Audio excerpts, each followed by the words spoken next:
This was Clearwater Police Department's officer Brian Robert Tejera, age 40, was arrested and charged with aggravated stalking.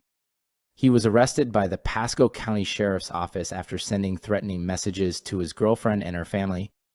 A judge set a bond at $50,000, according to a Clearwater Police Department news release.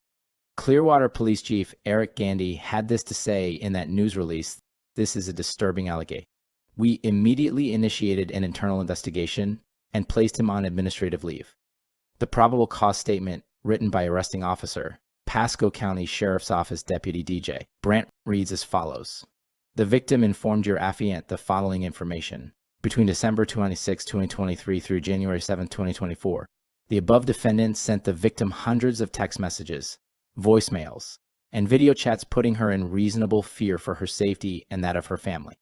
The victim advised the communications or threats from the defendant were to do harm to the victim and her family. The victim believed the defendant would carry out his threats by immediately traveling to her location. The victim claims she is terrified of the defendant and believes he is capable of carrying out the aforementioned threats due to his possession of numerous firearms and his knowledge of her whereabouts.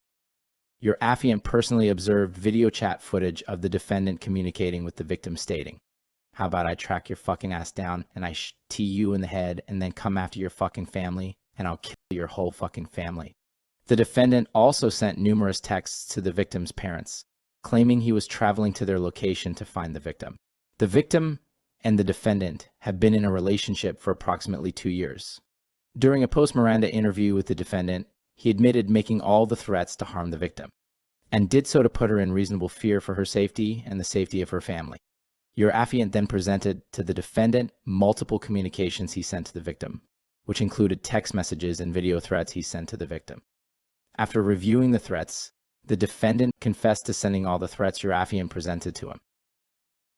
After the interview, your affiant located numerous firearms and ammunition belonging to the defendant, which could be used to carry out his threats. Based on your affiant's investigation, the defendant willfully, maliciously, and repeatedly harassed the victim and made a credible threat to travel to the victim's location with intent to put the victim in reasonable fear of death. End of probable cause statement.